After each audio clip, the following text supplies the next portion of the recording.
Okay, yeah, I can see it. Okay, perfect. I have 2:15, so I will go ahead and get us started.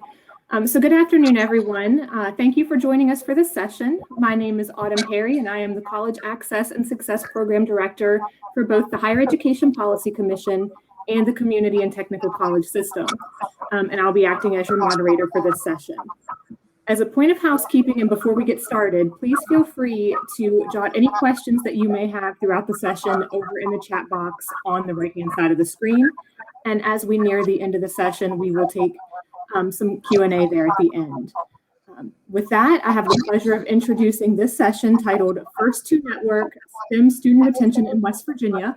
And our presenters for this session are Jade Irving, First2 Network Program Coordinator at the West Virginia Higher Education Policy Commission, and Dr. Caitlin Howley, Director of Child Welfare and Education at ICF. I'll go ahead and pass it over to you. Thanks, Autumn. Hello, everyone. Is there an echo, or is that just me? Am I sounding okay? Okay.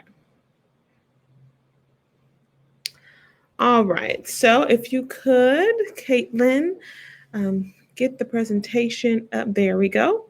All right, so I'm going to be sharing with you about the First2 Network. As Autumn said, I serve as the program coordinator here at the Higher Education Policy Commission in the Division of Science and Research. And Caitlin and I would like to share with you just an overview of First2, what we're doing, what we're funded to do, what we've done. So with that, let's get started. The First2 Network began in 2018. The National Science Foundation awarded the First2 Network $7.15 million to span over the course of 5 years. And we were the first alliance, or we were one of the first alliances in the United States to receive this funding. And our PI organizations, you can see, are listed below. That's Green Bank Observatory, the Division of Science and Research, the Higher Education Policy Commission, Fairmont State University, the WVU Center for Excellence in STEM Education, and the High Rocks Educational Corporation in Pocahontas County. So all of these organizations form what we call an alliance, and we're all working towards a shared goal, right? So we all have this common goal, and that is to see rural first-generation STEM students persist during their first 2 years of their STEM major. And so you can go ahead to the next slide, and we'll play this short video for you just to give you an idea from our students' perspectives of what it is that First2 Network does.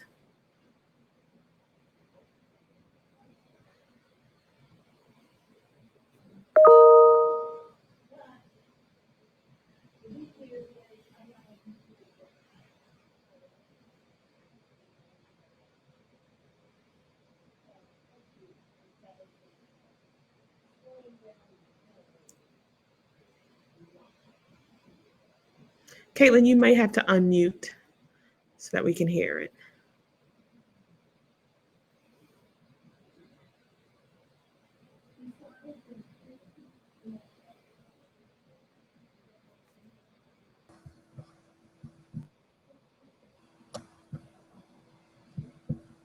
Can you hear it at all? I can hear you, but I haven't. Okay.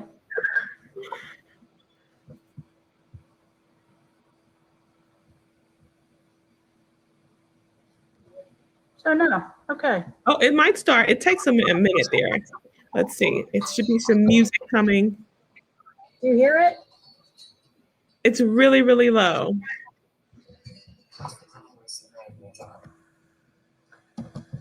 All right. I suspect that I need to do something with the share screen to actually share the sound. So let me click share audio, and we'll try this again. It's all a learning experience. Absolutely. That's my theory. Okay, let's try again.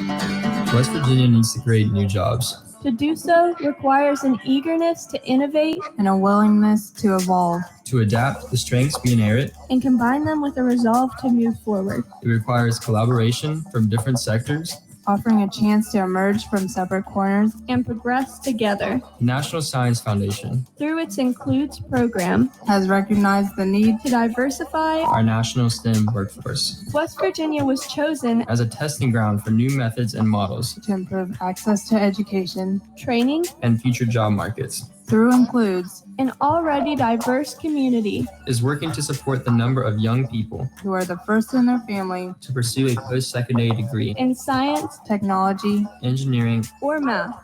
For those of us who were born here, like me, who are proud to be here, like me, or who hope to continue working and living here, like me, we want to continue shaping the opportunities available in our state through a network that already exists. If you haven't heard of me, you soon will. I am the First2 Network.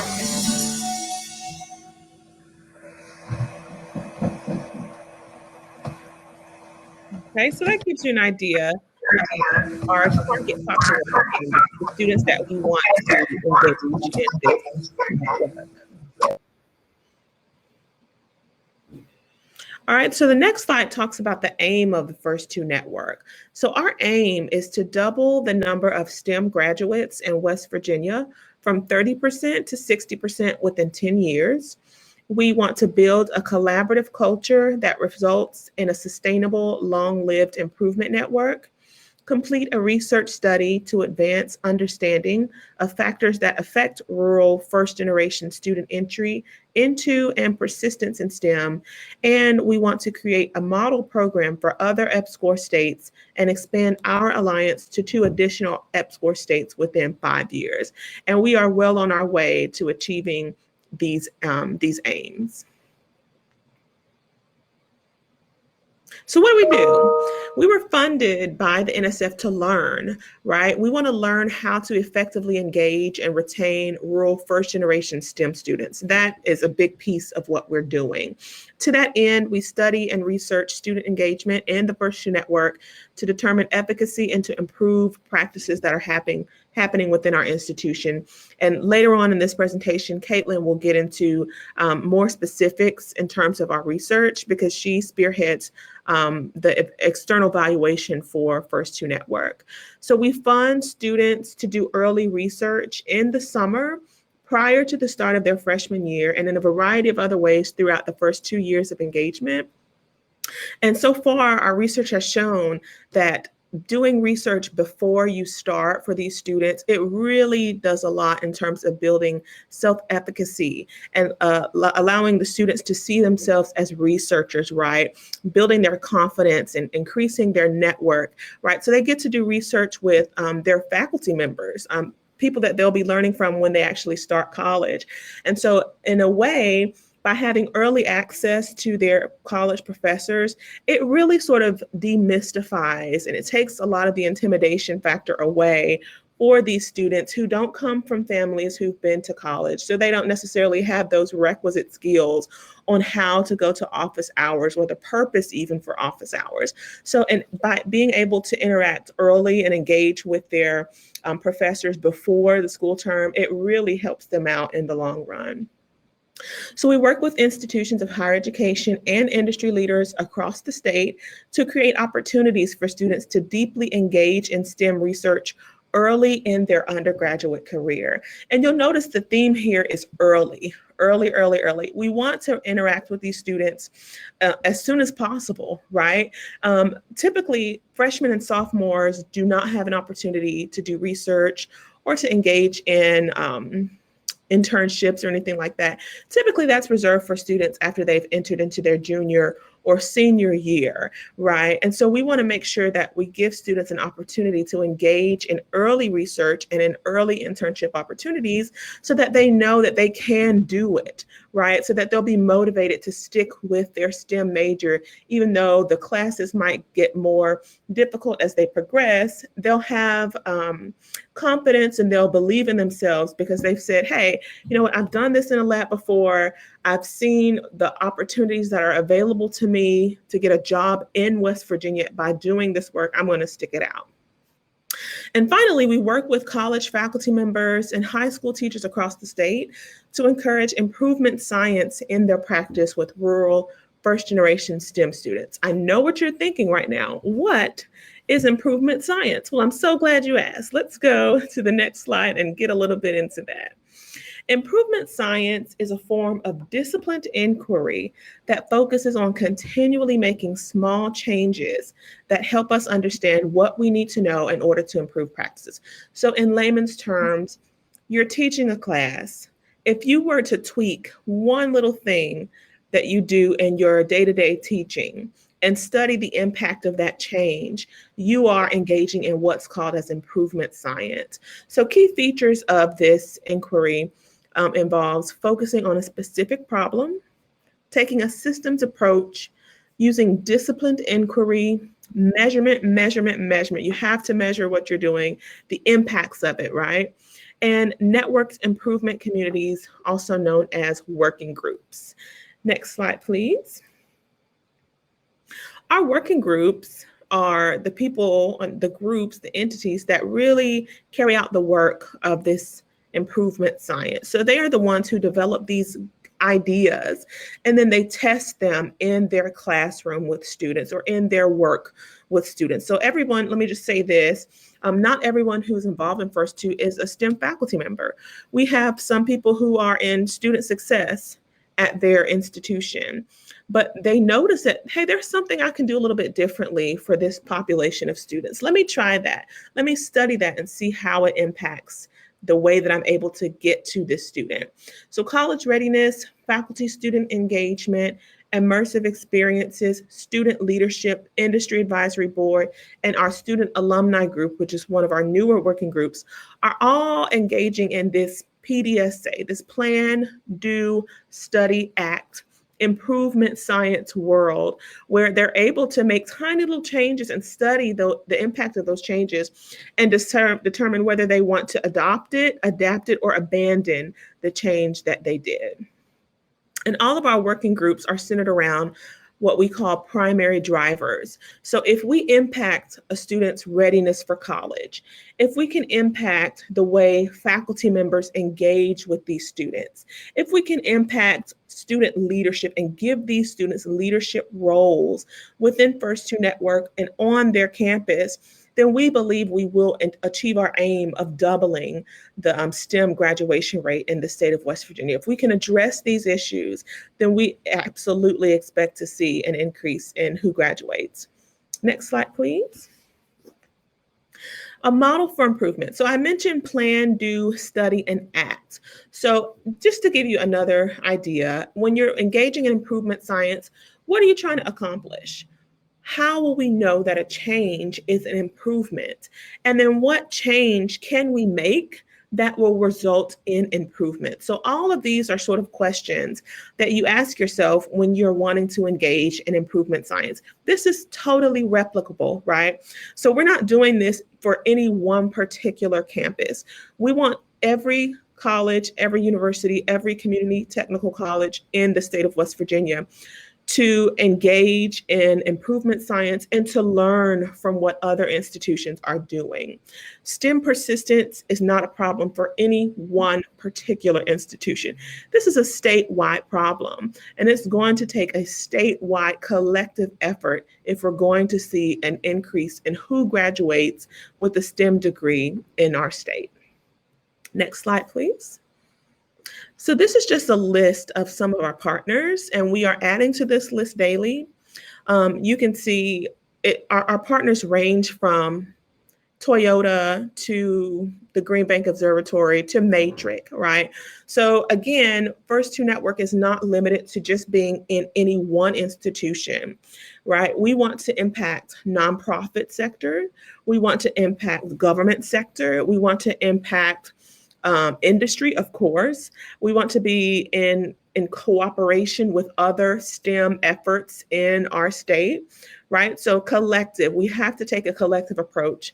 And these are some of our partners, and we're hoping to continue to add to this list as time goes on. Next slide, please. So here are some ways that our students can be engaged in the First2 Network. Of course, the summer immersive experiences, and I think I mentioned earlier that this is just a 2-week-long research experience before students become freshmen, right? So after they graduate from their high school, we get them, or they apply to, we don't just snatch them up, but they apply to participate in this summer immersive experience, and it's 2 weeks long.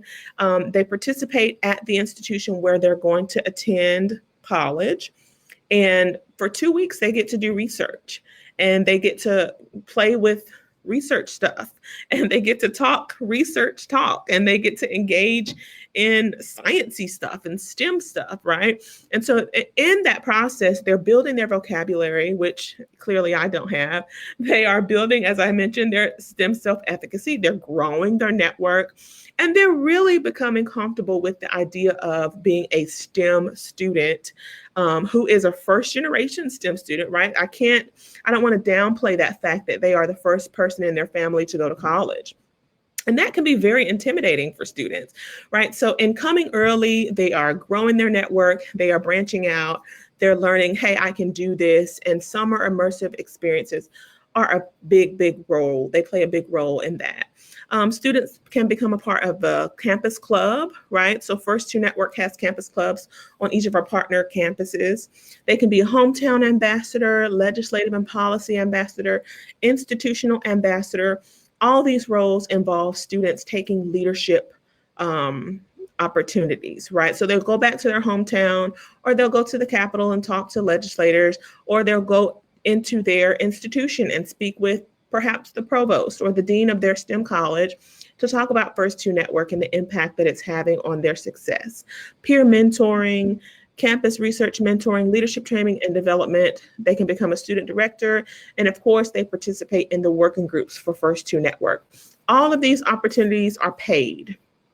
We want our students to know that they are valued. We want them to work in STEM, work for STEM, and we want to work with students. So a core component of what we believe as a network is that we don't want to do things to students. We want to do things with students. We want them to be at the table when we're talking about what STEM students need, because they know I'm not a STEM student.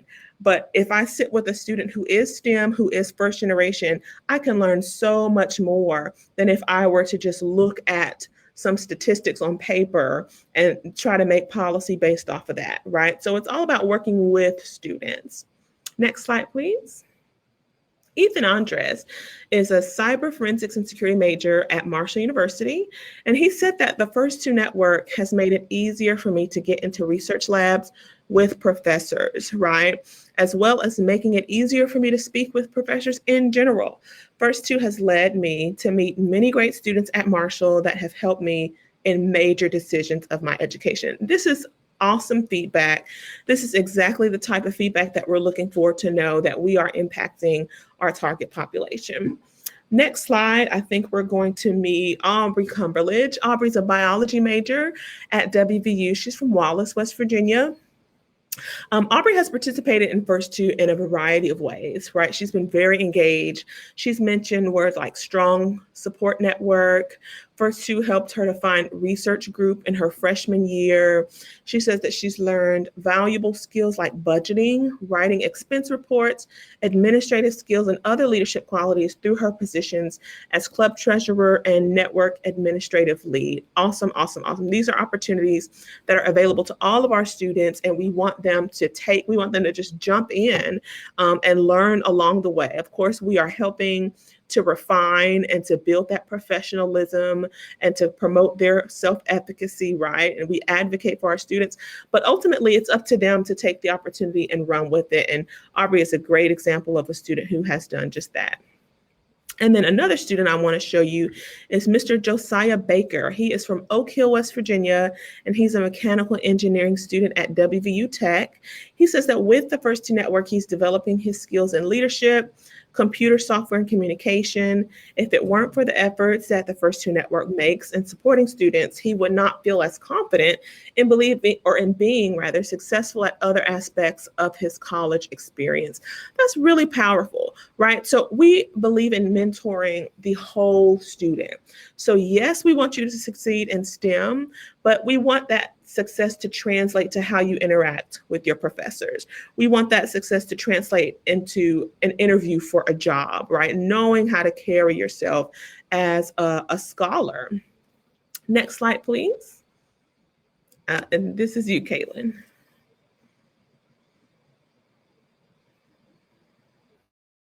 Thank you, Jade. I'm going to now share my screen again. I just wanted to unmute myself and not subject you to that infinite picture of my screen. So, okay, back to it. Give me 1 second here.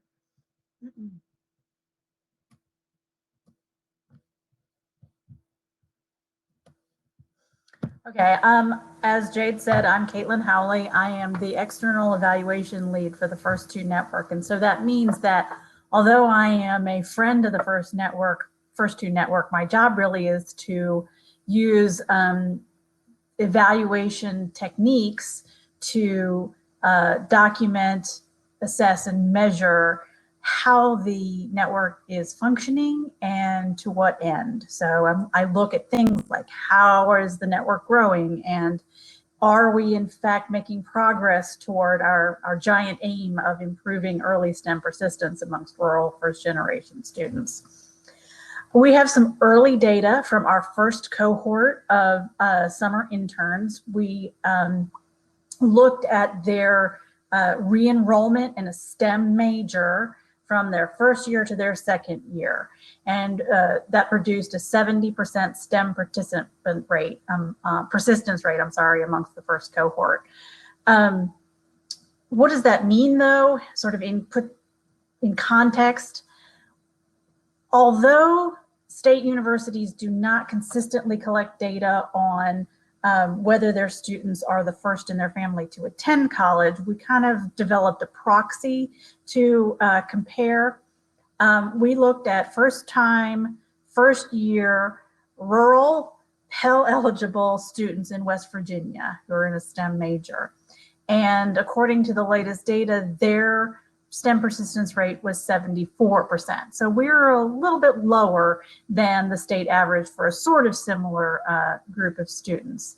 So that is a little disheartening, but we have some cause for optimism, which is that NSF funded this project to learn. Yes, they want to see incredible improvement and improvement that's sustainable, but it's about learning. And so because the network is devoted to learning, we're going to take this information in stride and learn from it what we can in order to continuously improve what we're doing. So, this is the sort of big so what question, but there are other indications that what the First2 Network is doing is efficacious. And one of those big indicators is that for the past 2 years about the summer immersion experiences, we found statistically significant improvements in student ratings in a number of different measures. Statistically significant from when we first administered it before the summer internship and then right after the summer internship. So it's a pre-post test. And we found across both years statistically significant improvement in school belonging. That means a sense of feeling connected to your new campus. Improvements in STEM identity. And those are items that have to do with feeling as though you are a person who does math and science and can see yourself in the future continuing to play that role. In this latest year, we also found statistically significant improvements in terms of students' improvement in their knowledge about research, what it is, what kinds of activities does research encompass, their attitudes and behaviors towards and about research, their personal skills, things like time management and networking, and then their research skills, really about, the actual fundamentals of conducting STEM research, collecting data systematically, conducting analyses that are appropriate, looking for other evidence, et cetera. So we have found statistically significant improvements in those things as well, which is very promising. Students also have a lot to say about their experiences, and it's their own words that I think communicate really clearly and loudly about what some of the important things are in their experiences. And of course, we also ask them for suggestions for improvement, because that's an important role that evaluation can play. But I think you'll see in these quotes here that one of the things that they really leaned into and felt strongly is that they learned more about what constitutes research. This one student here says it's not just, pursuing new questions, it's also checking on the status of things about which questions have been asked previously. Students also found that they there was a sort of demystification experience in terms of research. They came to understand more about what it actually is and what it sort of feels like to conduct research. And of course, they also felt they tended to feel very efficacious, very good, and like they were doing something constructive and meaningful. It wasn't just schoolwork, it's the actual work of STEM, and they really enjoyed that experience. Some other things that students said is that they felt improved self-efficacy, both around doing STEM, staying in a STEM major, doing the hard work associated with it, but also being feeling self-efficacious about life on campus. Like, I can do these things, I can talk to professors. It's not scary anymore because I've met and worked with them, and I know that they are real people and that they are here to help. And then not just the summer internship, but some of the other experiences that First2 offers students are also seem to be contributing to students' sense of their ability to act in the world. And so, the top right or top left quote is one student commenting on another about how she's become a presenter and somebody who can be a legislative ambassador and talk to policymakers about what it is like and what's needed for rural first generation STEM students to stay in their majors. There are a whole bunch of other themes that are really interesting. They really felt that one of the most valuable parts of the summer immersion experiences in First2 in general is that they got to meet other similar students. So students who came to college with the kinds of challenges that lots of other first generation students have, sort of not quite knowing the lingo, not quite knowing what's available on campus, learning how to connect with people that you didn't grow up with, and the importance of figuring out how to make new friendships and to grow your network. Becoming comfortable with talking to and working with professors and other STEM researchers. Another big one was consolidating their own commitment to persisting in STEM. Like, yes, now that I've had these experiences, I am more certain that I want to do this. And then another big we've seen this in not just what students say, but also in their social networks, which I'll talk about a little bit later, is that they have improved STEM social capital. And by that, I mean that students have bigger networks of STEM professionals, professors, other students, mentors, through First2 industry folks as well. So they can draw on those funds of knowledge that people in their new and larger networks have to help them figure out how to get work in a lab, how to tackle a particular STEM kind of problem in their classes. So they really have a sense of an enlarged world and enlarged possibilities around STEM. And then there was COVID. This presented, of course, huge challenges for everybody across the world. And here in particular, it presented challenges for running in-person, hands-on research internships. But one of the things that happened is that all of the research internship sites leaned in very hard to transitioning. And so they innovated in all kinds of ways, sending students materials, having them collect data out in the world that wouldn't expose them to other people who might be ill.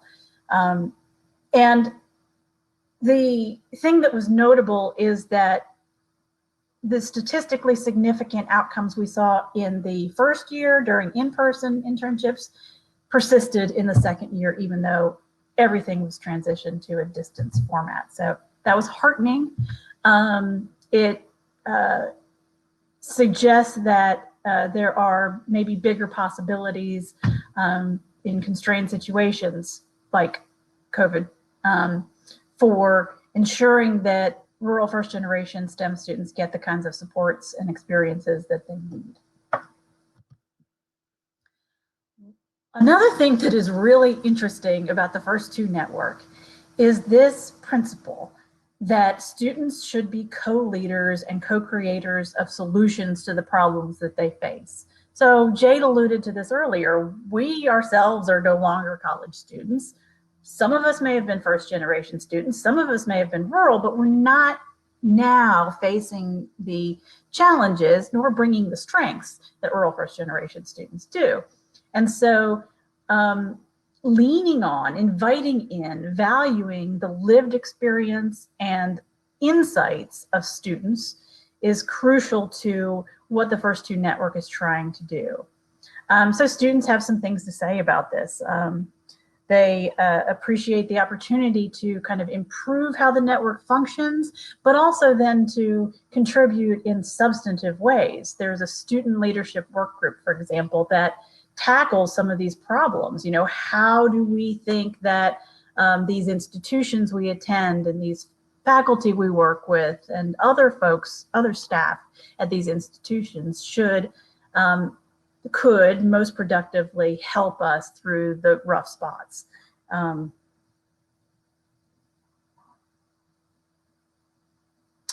Another thing that, let me see, yeah, I also wanted to make another point, which is that Jade had mentioned earlier that one of the things that the network does is that it to conduct research as well as to help with some of the administrative stuff in the network.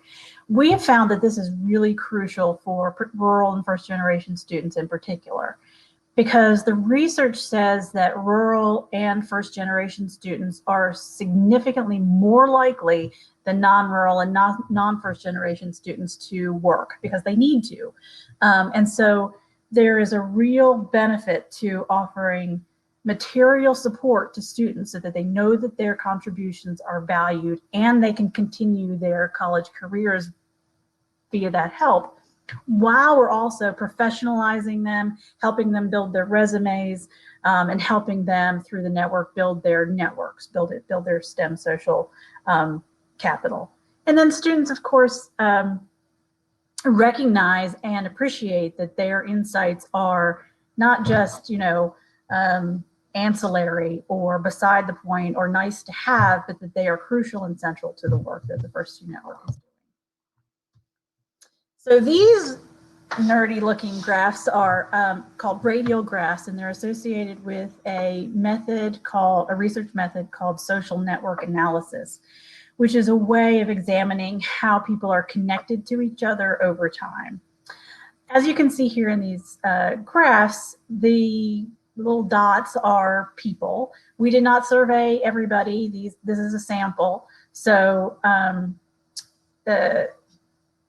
you'll notice that it's not, you know, the last I checked, we had 280 people in the network.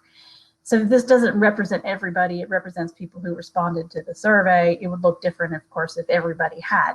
Nonetheless, it is clear that we have grown, that the First2 Network has expanded quite a bit over time.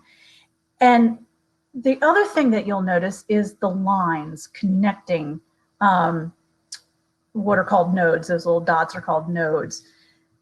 The lines have there are more of them and they're more complicated. And the other thing that we notice but don't display here in this graph is that the directionality has improved. So it's not just one person talking to another person, it's people talking to one another.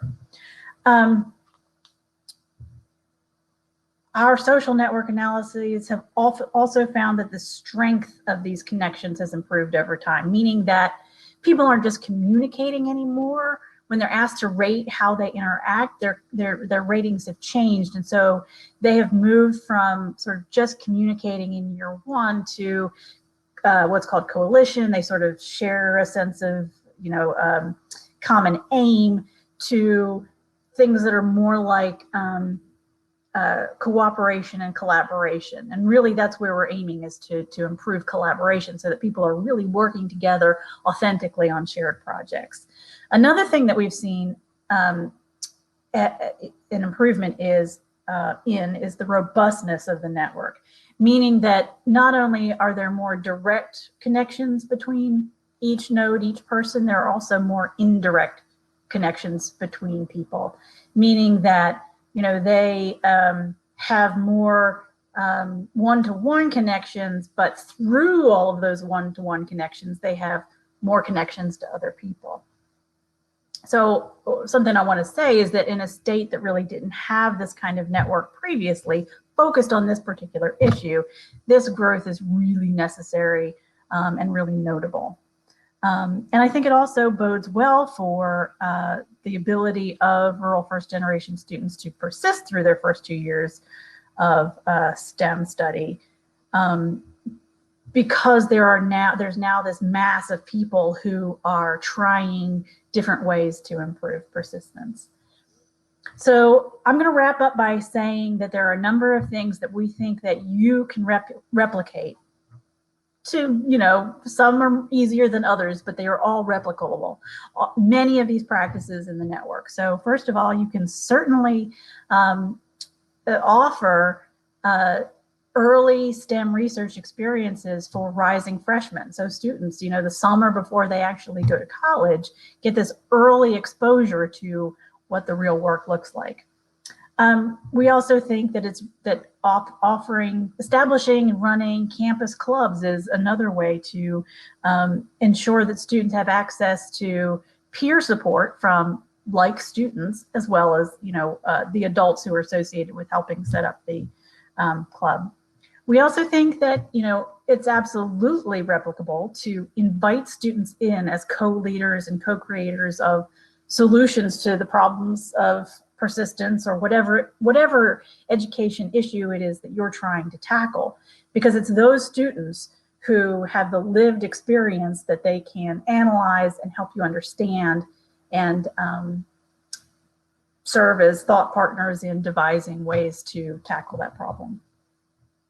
We also think that improvement science is replicable. There are lots of resources out there. The First2 Network has lots of them, but there are other institutions that promote and advance this sort of approach to improving education issues. It's one of the things I really like personally about improvement science is that it has this kind of liberating philosophy, which is you don't have to fix everything at once. That's impossible. It's very complicated. It's very complex. So why don't you focus first on something small that you can try over and over again, and either continue to tweak or lean into adopting it, or getting rid of it entirely. But it liberates you from having to take action on a huge range of complicated factors that impact the issue that you're trying to address. And then finally, it's clear that there is a desire for networking. In this particular case, it's about improving STEM persistence for rural first generation students. But I can imagine that in a state like West Virginia, where as rural folk, we know that we all need each other to accomplish big goals, that forming networks across the state to address specific problems might be particularly useful and replicable. Okay, I'm going to stop talking right now and stop sharing my screen. All right, so I want to ask the first question. And that is for those of you who are in this session with us. I would love to know if you are a first generation college student yourself. So please put in the chat whether or not you are a first generation, you were or currently are a first generation college student. And then I will give a moment to get some responses there. Oh, Autumn, I didn't know that. Corey Walker was. Okay. Jennifer Forster was not.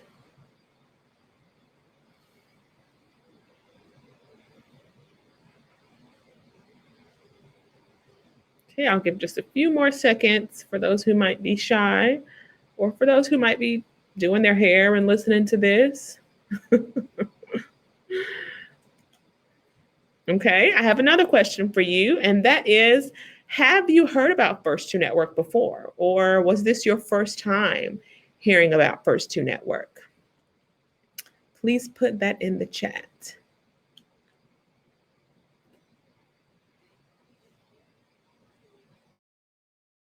Have you heard about First2 Network before, or was today the first time you've ever heard of it? Okay.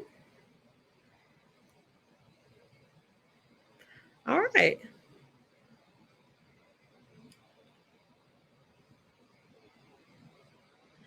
I attended a presentation before to see if we could host students at WVUP. Okay, cool.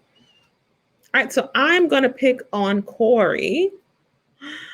I want you to tell me what is something that you're interested in First2. If you could bring First2 Network to wherever you are, what would that look like, or what would you like for that to be? What did you get? What is a takeaway for you that you would like to bring to your realm of influence? I'm asking Corey, and then I'm going to go to Brianna, and then Jennifer, you've already kind of let us know, but feel free to add more to that. What is a takeaway that you would like to bring back to your area of influence? While you're thinking about that, I just want to say this is a great trick for when you do presentations. People are slow to ask questions. So if you come in hot with the questions, it really gets the ball rolling.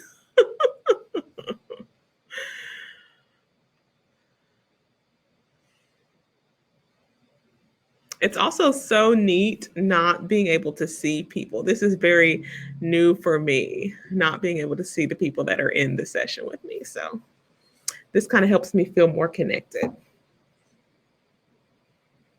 There was something that you took away from this. What is that? What would you like to bring to your institution regarding supporting first generation STEM students? And so while those three are thinking, if you have any questions for me or Caitlin, feel free to put those in the chat as well. While everyone else is thinking, I have one. How can educational stakeholders best get this information out to potential students who might be interested or who could benefit? What's the easiest way? Certainly send them to our website, www.first2network.org. You can share my contact information with them.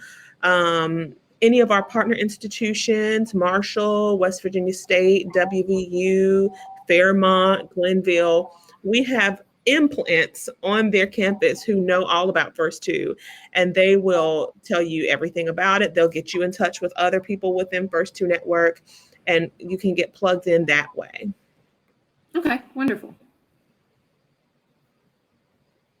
And Jade, if you don't mind, if you'll tell me that website again, I'll throw it down in the chat. Yeah, it's www.first2network.org.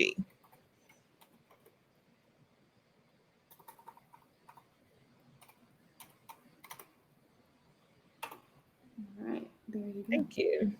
You're welcome. And which aspect of First2 Network do you believe has had the biggest impact on overall student success among your students, if you had to pick one thing? I have an idea, but I think I'll kick that one to Caitlin. Okay. Oh, yeah. There's what I think, what I guess, what I hypothesize, and there's what I know from the evaluation we're doing, which is we can't quite untangle, which is the most important. It's very challenging to do that because the project runs on the idea that we have to try all kinds of different things. I think that probably one of the most consequential things has been offering students, basically hiring students to do actual work so that you're doing several things at once there. You're letting them know that their contributions are real and valued. You're enabling them to earn money to continue their educations. And we know that a lot of first generation students really struggle with the financial aspects of affording tuition. And they often have other responsibilities, caretaking for family members, caretaking of children, sometimes helping their families with a business. And so that puts a lot of pressure on students who have so many things to juggle and have to worry about affording their education. And so it gives them some freedom. It gives them some breathing room. In addition, it gives them the sort of real hands-on experience that wealthier kids may have access to just in the course of their everyday lives because their networks may be different. Their parents and schools may have access to more resources and opportunities. And so in some way, it's an equity move to offer students this kind of experience and paid support. So I think, I mean, if I had to choose, and regardless of what, empirical data we lack so far, I think that that's probably one of the most consequential things that the First2 Network is doing to help students persist. Wonderful, thank you. But I am curious, Jade, what you think.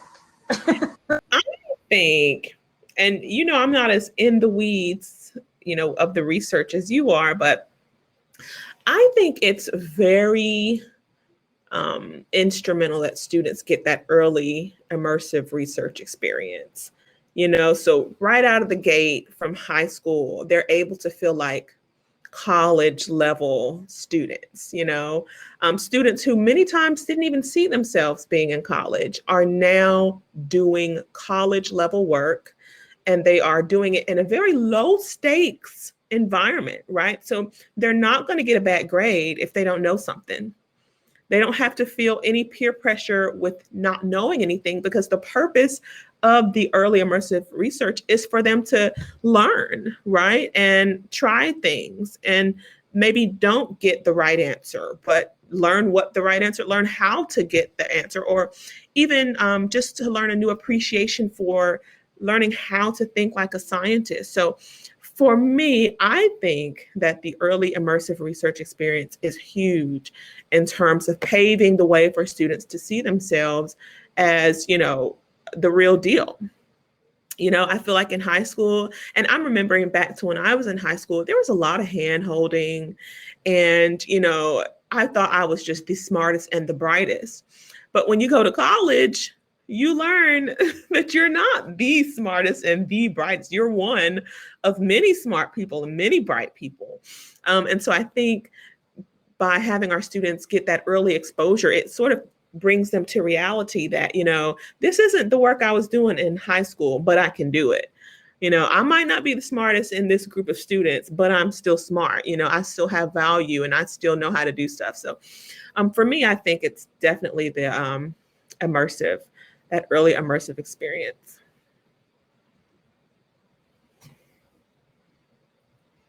Thank you. Thank you. I just want to draw attention in the chat. Brianna King is a librarian at a public library, and a high school library, and she does an after-school STEM program for middle schoolers. And so I have offered to send her some of our flyers to just keep, and the students can get them and learn about First2 and apply to do summer research. So if anybody else is interested in having some flyers mailed, please drop your mailing information for your where you work or whatever you're comfortable with sharing in the chat, and I'd be more than happy to mail you some flyers to help spread the word and to help get more students involved in what's going on here.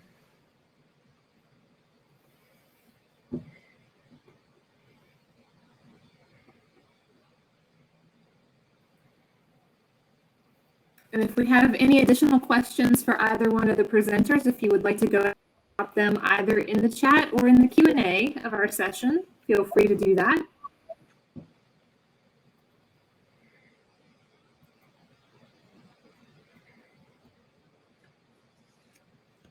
I'd also like to add, if you go to our website, you can join a working group. So if you feel inclined to be a part of what we're doing, whether it be college readiness, faculty student engagement, industry advisory board, if you have connections to industry and would like to be a part of that group, join. We want you. You know that poster? We want you. We need your help. You know, as I mentioned, this is a statewide effort. It's a statewide issue, and so it's going to take a statewide effort to address this issue effectively.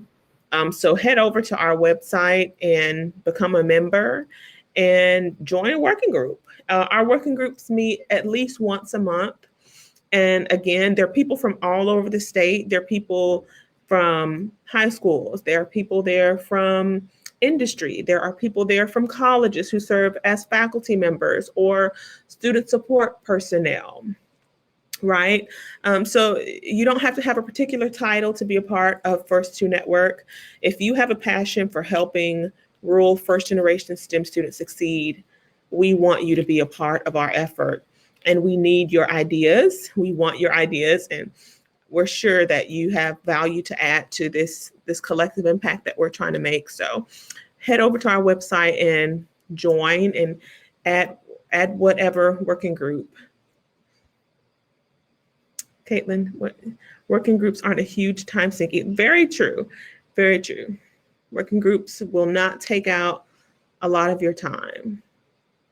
They're a way to test out some practice changes in the community with other people across the state. Absolutely. We do not hold people hostage on Zoom. It's a quick call and we share ideas and we try those ideas, and then the next month we meet and talk about how those ideas worked. Any other questions or thoughts? Haven't heard from anyone I picked on. Corey, Brianna, Jennifer. Actually, Brianna, I did hear from you, so I take that back. Any other questions, please? We'd be more than happy to answer any questions or to entertain, to discuss any thoughts that you have about First2 Network.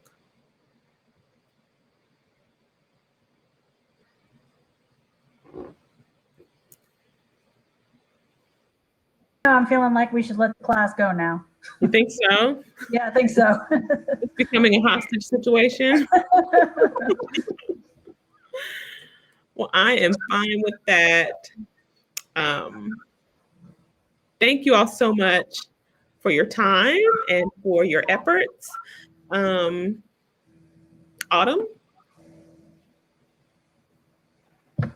If there are no further questions, I'd like to thank you both presenters for sharing your time and expertise today with us. And thank you to everyone who joined this session. Please feel free to visit the exhibitors hall as you make your way to the next session, which is scheduled to begin at 3:30 p.m. And don't forget to share insights from this year's conference on social media using the hashtag StudentSuccessWD. We'll see you in the next session. Thanks.